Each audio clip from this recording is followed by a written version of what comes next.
Bonjour les amis, on se retrouve aujourd'hui pour une vidéo tout à fait spéciale puisque je sors mon nouveau programme intitulé David Astro. Eh bien comme moi, à mon image, il porte mon prénom et mon pseudo, ainsi que le nom de mon site, le nom de ma page, etc.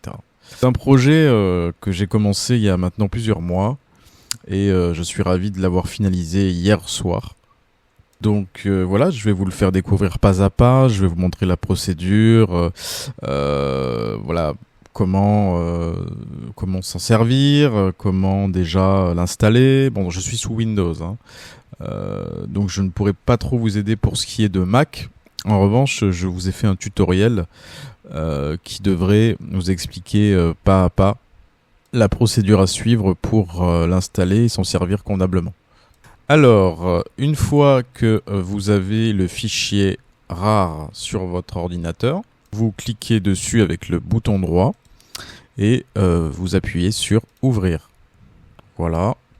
Une fois qu'il s'est ouvert, vous glissez gentiment le dossier David Astro V029 sur votre bureau. Voilà. Vous cliquez 2 fois dessus pour l'ouvrir. Très bien. Et vous vous retrouvez devant un ensemble de fichiers. Alors si vous êtes sur Windows, c'est tout à fait simple. Vous cliquez sur Lancer David Astro. Petite parenthèse, si vous êtes sous Mac, donc je vous invite à cliquer sur le PDF tutoriel Mac afin d'avoir toutes les instructions requises. Donc je peux vous le montrer rapidement. Ouvrir. Voilà. Hop. Voilà, donc tutoriel macOS, installation et prise en main sur Mac, Apple Silicon et Intel, version du guide. Avant de commencer, installer Python 3.11 Universal. Vous aurez besoin de macOS 11 d'une version plus récente. Installer David Astro, double-cliquer sur le zip de David Astro pour le décompresser. Déplacer le dossier obtenu dans un emplacement stable, etc. etc. Voilà, je vous laisse découvrir tout ça. Moi, c'est pas trop mon domaine Mac. J'en ai jamais eu. J'ai jamais eu de Mac de ma vie. J'ai toujours été fidèle à Windows et je m'en porte très très bien. Voilà, alors une fois que vous êtes dans le dossier David Astro V029, vous cliquez sur Lancer David Astro. Vous double-cliquez, pardon. Ensuite, donc ça vous dit l'éditeur n'a pas pu être vérifié. Voulez-vous vraiment exécuter ce logiciel? Vous cliquez sur Exécuter. Voilà. Et là, vous allez voir apparaître une fenêtre du terminal qui va installer le programme. Donc vous voyez, installation initiale de David Astro, requirement already satisfied. Bon bref, je suis pas très bon en anglais. Vous laissez faire, vous attendez, vous laissez faire tout seul. Voilà, donc là il va installer tous les packages requis. Voilà, et une fois que c'est terminé, comme vous le voyez présentement à l'écran, ça va vous rediriger vers une fenêtre, vers un onglet internet tout simplement. Moi en l'occurrence j'ai Google Chrome, et peut-être que chez vous ça sera sur un autre environnement, sur un autre moteur de recherche, ça sera peut-être Mozilla, Edge, etc. Donc vous vous retrouvez sur le programme en fait, tout simplement. Donc vous êtes en local, mais ça va ouvrir une porte vers Internet, vous verrez. Comme vous le voyez, vous avez l'adresse IP locale 127.0.0.1, 2.8000, c'est le port à utiliser. Donc, comme vous le voyez présentement à l'écran, vous avez données de naissance, calculer un portrait, donc c'est très simple. Il suffit de rentrer le prénom, la date de naissance, l'heure locale, la ville. Donc, il faut quand même être précis sur la ville. Donc, si par exemple vous habitez à Paris, vous tapez Paris, France. Mode de localisation, vous laissez par défaut rechercher par ville ou adresse. Gestion du fuseau horaire, vous laissez automatique par internet. Système de maison, vous pouvez choisir. Bon, moi je préfère Placidus pour mes analyses en moderne. Je préfère ce système de domification. Nœud lunaire, je choisis le nœud vrai. Heure ambiguë au changement d'heure, première occurrence vous laissez, et par contre, ça c'est très important pour l'interprétation, vous avez les systèmes, les systèmes de décan classiques face chaldéenne, donc c'est les systèmes classiques de Ptolémée, hein, les premiers décans connus, historiques, et ensuite vous avez les décans modernes. Donc quand vous cliquez sur la petite flèche vers le bas, vous avez classique face chaldéenne ou moderne triplicité. Moi je préfère les classiques. Personnellement, j'ai toujours analysé les décans avec les décans classiques. Vous cliquez ensuite, une fois que tout est bien paramétré, que vous avez bien mis le prénom, le nom, la date de naissance, l'heure locale, etc. Vous cliquez sur calculer le thème. Voilà. Et donc vous avez effectivement, comme vous pouvez le voir, portrait calculé, Claude François, naissance. Moi j'ai pris le thème de Claude François en l'occurrence. 1er février 1939 à 6h05, type de lieu retenu City, décalage historique appliqué UTC plus 2. Méthode de dominance, méthode d'Hadès, dominante sans point. Donc j'ai tenu à prendre un système de dominante assez simple à comprendre pour tout le monde, assez facile à mettre en place et extrêmement précis dans l'interprétation. C'est celui que je retiens le plus souvent, même si j'ai mon propre barème. Je me sers très souvent de la méthode d'Hadès qui a fait ses preuves et qui est la référence, enfin l'une des références principales en matière de dominante chez les astrologues modernes. Le milieu du ciel en Scorpion, le lieu, bon là c'est la ville où il est né, Ismaïlia, fuseau retenu Africa Cairo, heure universelle calculée, l'ascendant au 29e degré 12 du Capricorne, les coordonnées GPS, bon je passe, méthode horaire automatique, réglage Placidus, Nevray, décan classique, face chaldéenne, maître de l'ascendant Saturne. Ensuite, vous pouvez descendre un petit peu et vous avez la carte du ciel. Voilà. Très simple, très sommaire mais efficace. Roue astrologique du thème natal, carte du ciel, ascendant placé à gauche, maison réelle, degré planétaire exact et aspect majeur tracé au centre. Donc effectivement, pour le moment, je n'ai mis que les aspects majeurs, sachant que moi-même, je ne travaille quasiment qu'avec les aspects majeurs, les aspects mineurs, je les regarde, mais je trouve que c'est vraiment pas indispensable pour l'analyse, en tout cas dans un premier temps. Donc là, pour l'instant, dans cette première version, je me suis concentré sur les aspects majeurs, donc comme vous le voyez, ils apparaissent à l'écran. Les oppositions et les carrés apparaissent à travers des lignes rouges, et les sextiles et les trigones apparaissent à travers des lignes verte pour les sextiles et bleu pour les trigones. À droite, vous avez la lecture de la roue. Les glyphes rapprochés sont répartis sur plusieurs niveaux, mais leur trait de rappel reste rattaché au degré zodiacal exact. Vous avez corps placé, aspect tracé. Les corps placés, ce sont les planètes ainsi que les astéroïdes. Donc nous avons également les nœuds lunaires. Vous voyez, ici, ils sont en taureau, dans l'axe taureau-scorpion. Nous avons également la lune noire moyenne qui est située ici à 4 degrés 40 du Verseau. Voilà, donc après j'en ai pas mis énormément pour l'instant des astéroïdes, je les mettrai par la suite, hein, vous inquiétez pas, il y aura des mises à jour qui seront effectuées régulièrement. Et donc vous aurez tout un tas de choses qui viendront s'ajouter. Je pense à mettre éventuellement les étoiles fixes. Les étoiles fixes, je vais sûrement rajouter Chiron, Cérès, enfin voilà, ça sera, vous aurez une mise à jour gratuite pour ceux qui l'auront acheté, que vous pourrez télécharger gratuitement. Alors nous descendons un petit peu, nous arrivons bien sûr aux dominantes, méthode d'Hadès comme c'est indiqué. Il n'existe ici ni score ni classement. Chaque astre retenu possède le même statut de dominante. Oui, parce que pour Hadès, il n'y a pas de système chiffré, de système à points. Toutes les planètes qui, réunissent une condition sont considérées comme dominantes. À savoir, la méthode est expliquée juste au-dessous, voire la méthode appliquée, comme vous pouvez le voir. 1. L'astre conjoint à un maître traditionnel ou maître moderne de l'ascendant. L'astre le plus élevé, c'est-à-dire le plus proche du milieu du ciel. Les astres conjoints à l'ascendant, au milieu du ciel, au descendant et au fond du ciel. L'orbe de 12 degrés pour le soleil et la lune, 10 degrés pour les autres planètes. 4. L'astre conjoint au soleil ou à la lune avec un orbe de 8 degrés. Voilà. Donc, chez Claude François, cela nous donne une dominante martienne. L'astre le plus élevé, le plus proche du milieu du ciel, 15 degrés. Une dominante mercurienne, conjoint à l'ascendant, à 0,1 degré. Pluton, conjoint au descendant. Ce fameux Pluton chez Claude François, je l'ai analysé à travers son portrait que vous retrouverez sur ma page Facebook, où je dépeins le portrait d'un homme quand même relativement pervers, relativement narcissique également. Uranus conjoint au fond du ciel.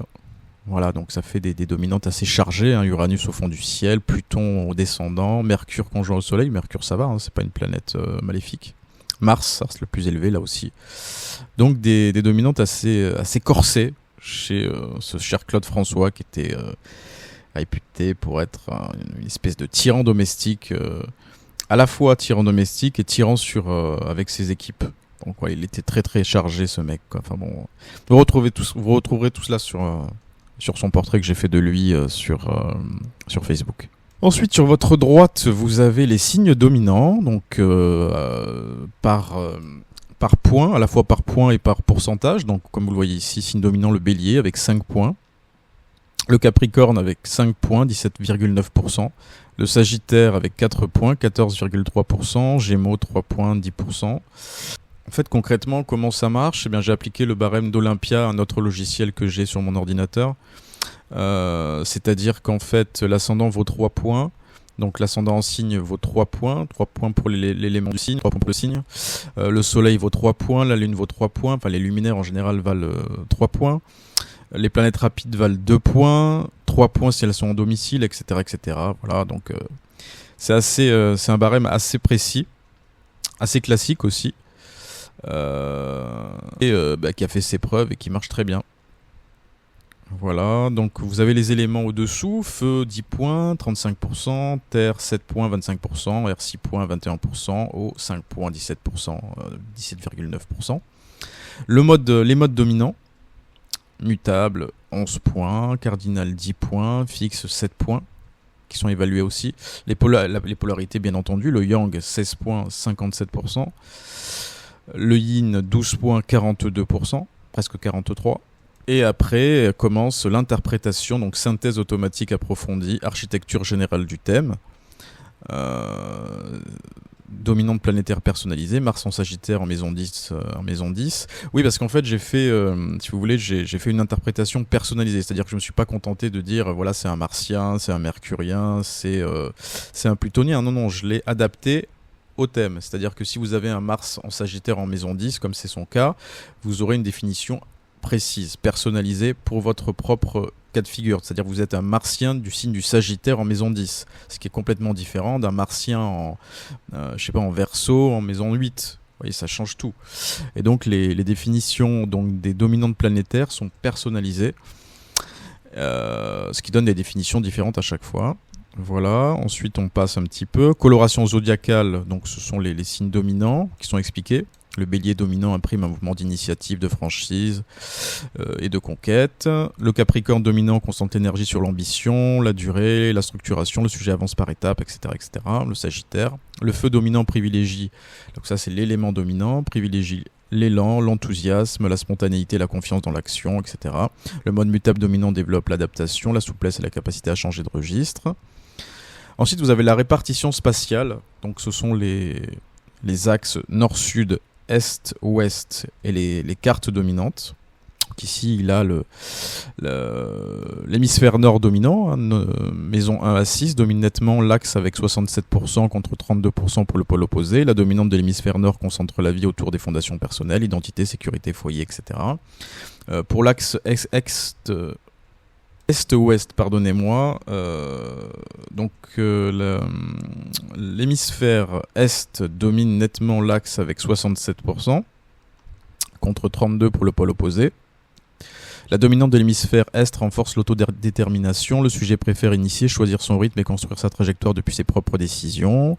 Ensuite, au-dessous, nous avons le quart dominant, carte 1 en l'occurrence.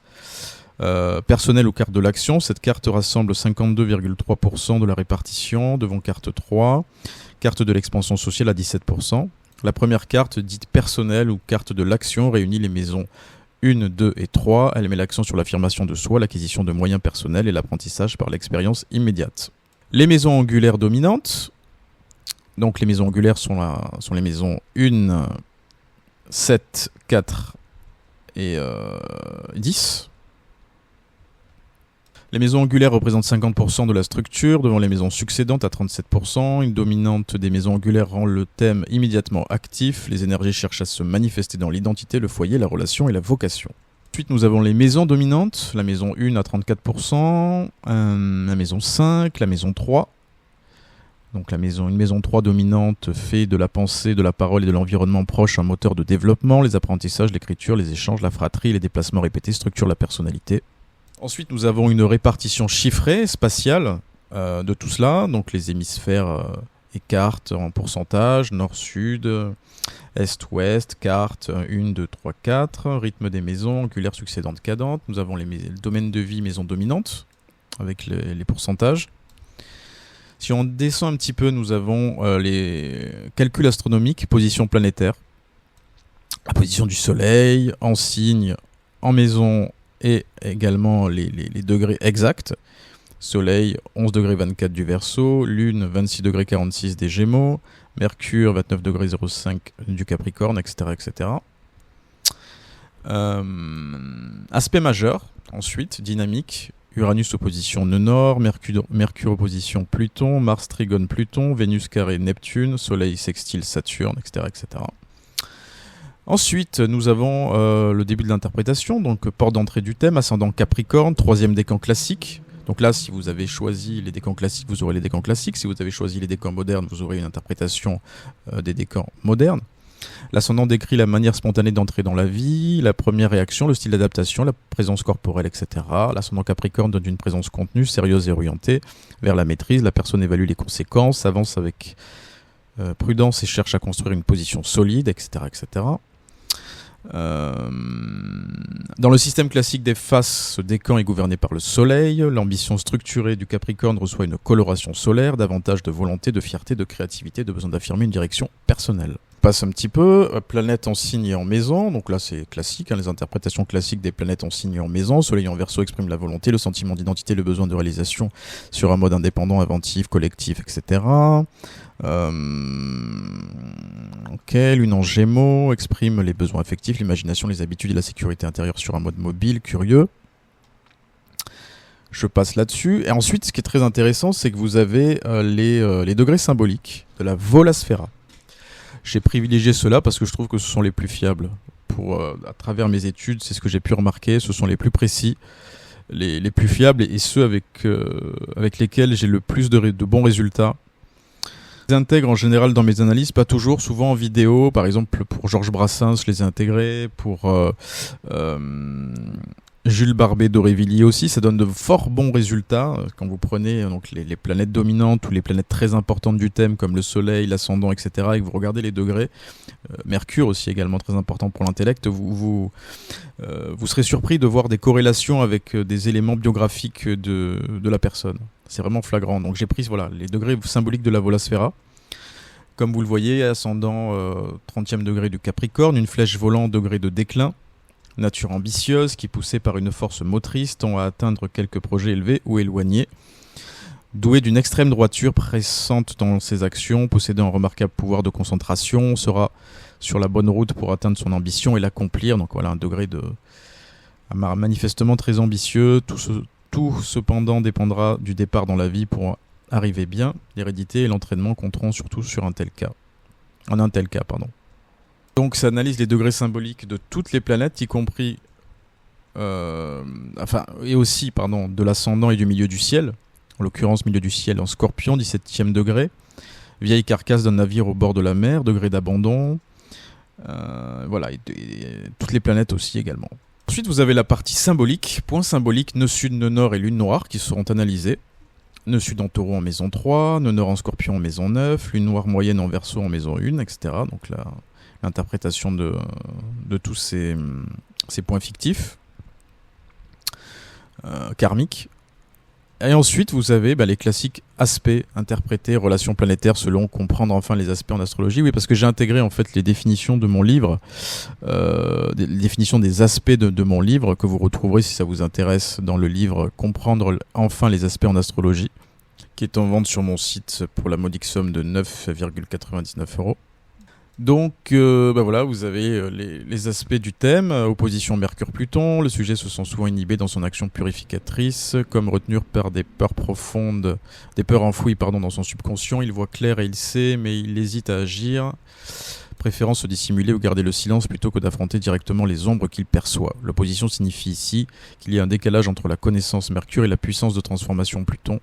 Le travail consiste à oser faire sortir du silence ce savoir intérieur pour qu'il puisse enfin servir de levier à une véritable métamorphose de son existence. Gone Mars-Pluton, grande capacité de purification, de libération et de régénération par retour à l'essentiel, courage, détermination, sens de la stratégie, lutte pour une renaissance, même au prix d'une chirurgie intérieure. Comme toujours avec Pluton, le sujet agit secrètement dans les profondeurs, la racine des problèmes froidement, jusqu'au résultat final. Voilà, nous arrivons au bout effectivement de cette interprétation. Vous avez la possibilité d'extraire le tout en remontant un petit peu donc, au niveau de la roue astrologique du thème natal, et vous avez portrait calculé en fait tout en haut. Portrait calculé, Claude François, naissance, lieu, etc. Vous avez imprimé PDF. Donc vous cliquez dessus et vous avez la possibilité de l'imprimer ou de l'enregistrer. Deux possibilités.